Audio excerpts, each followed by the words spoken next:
My report is all about leadership.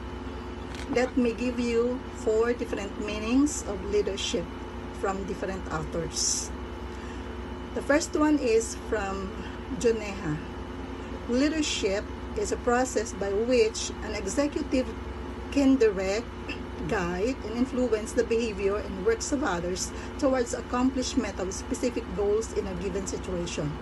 Leadership's the ability of a manager to induce the subordinates to work with confidence and zeal.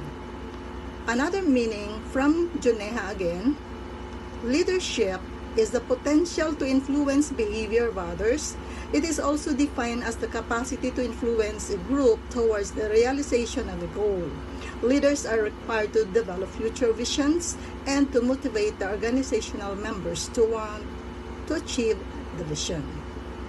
The third one, this is according to Keith Davis.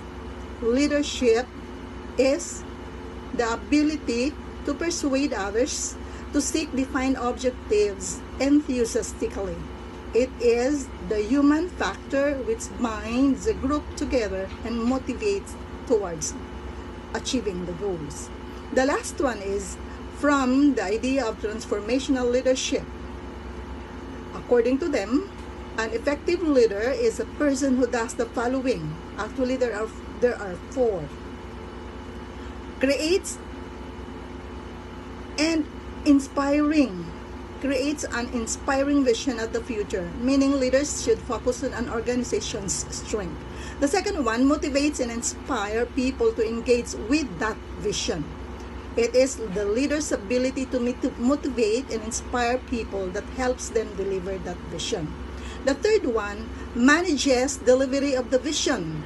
The leaders must ensure that their vision is delivered successfully. The fourth one is coaching and building a team to achieve the vision. It is a leader will then ensure that team members have the necessary skills and abilities to do their job and achieve the vision. Let me share to you also 5 characteristics of a leader, or the 5 characteristics of leadership. The first one, it is an interpersonal process in which a manager is into influencing and guiding workers towards attainment of goals. Number 2, it denotes a few qualities to be present in a person, which includes intelligence, maturity, and personality. The third one, it is a group process. It involves 2 or more people interacting with each other. And then the number 4, a leader is involved in shaping and molding the behavior of the group towards accomplishment of organizational goals. And then the number 5, leadership is a situation bound. There is no best style of leadership. It is all depends upon tackling with a situation. Spider-Man's uncle once said, "Peter, with great power comes great responsibility." Today we're going to see French and Raven's power bases, and I will also help you increase your leadership impact and bring up the people around you. The first form of power is what we call legitimate power.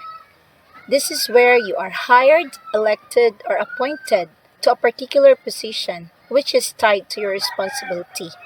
For example, you are a supervisor frontliner. Of course, you have to make schedule for your people, and this is what you don't want to overuse because you have the responsibility tied to your position. The second form of power is what we call reward power, and this is pretty much expensive because if you are in a point where you can reward somebody with money, with free time, with praise, like a pat on the back and says, "Hey, good job," that's the reward that people like and has influence over them. Like me, I still want to have a pat in the back and someone would say, "Hey, that's good job, well done." I still appreciate that, and that's what we call reward power. The flip side of reward power is what we call coercive power, and this is the one you don't necessarily want to overuse.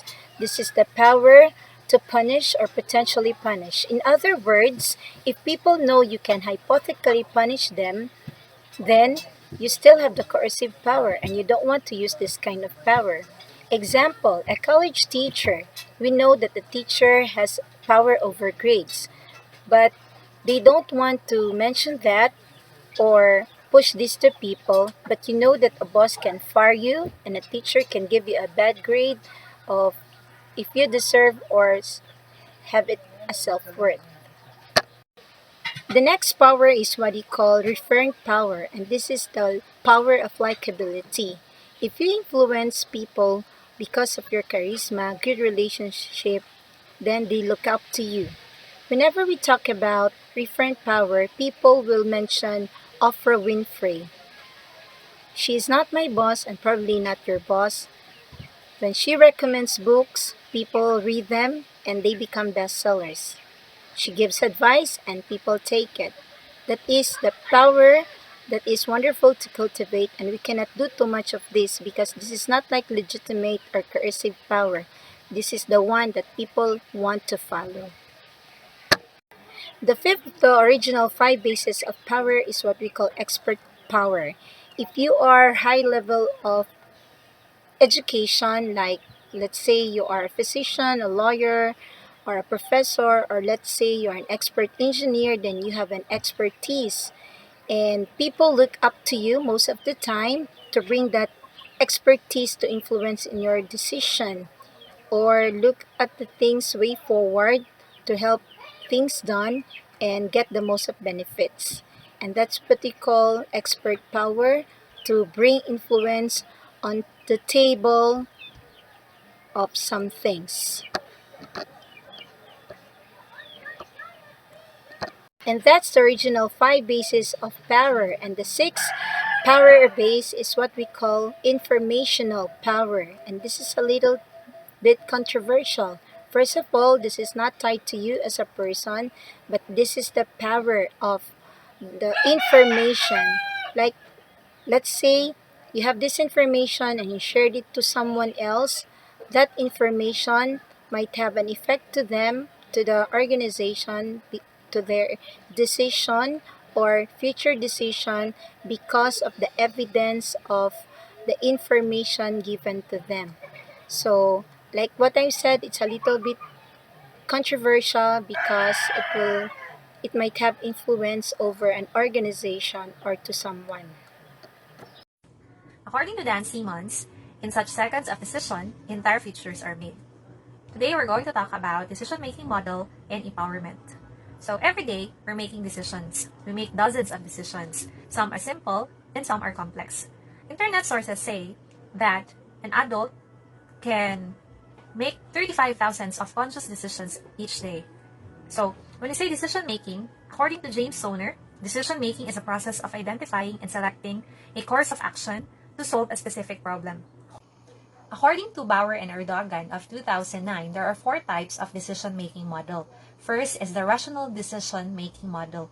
This model describes a series of steps that the decision makers should consider if their goal is to maximize the quality of their outcomes. So the disadvantage of this model, even though it has a series of steps to follow, the disadvantage is that it involves a number of unrealistic assumptions. And research shows that this model does not represent how decisions are frequently made with the organizations. The second one is a bounded rationality model. According to this model, individuals knowingly limit their options to manageable set and accept the first alternative and meets their minimum criteria without conducting an exhaustive search of alternatives. This model helps us to make good enough decisions. The third one is the intuitive decision-making model, or known as the sixth sense, or they base on their decision from their guts, from what they feel. So this model refers to arriving at decisions without conscious reasoning. This model usually used under challenging circumstances such as time, pressure, constraints, great deal of uncertainty, or changing conditions. Only one choice is considered at a time, and if it does not meet the criteria, then it is discarded and a new choice is tested until workable one is found. And the last type of decision-making model is a creative decision-making model. So this model refers to the generation of new, imaginative ideas, and it has 5 steps. So this model involves creativity of the decision maker. So the first step is problem recognition. So the need of the problem becomes apparent. They recognize what the problem is. And then second is the immersion. So consciously thinks about what the problem and gathers information. The third is the incubation. In incubation stage, The decision maker sets the problem aside, so they do not think the problem for a while. At the time, the brain is actually working on the problem unconsciously. The fourth one is the elimination. So in this stage, the insight moment, when the solution to the problem becomes apparent. The last is the verification and application. So in this stage, it verifies the feasibility of the solution and implements the decision. So it's like the rationale wherein it follows also a series of steps. So now let's go to empowerment. So what is empowerment? When we say empowerment, it is any process that provides greater autonomy to employees through sharing of relevant information and the provision of control over factors affecting job performance. So empowerment helps remove the conditions that cause powerlessness while enhancing employee feeling or of self-efficacy. So empowerment authorizes employees to cope with situations and enables them to take control of problems as they arises.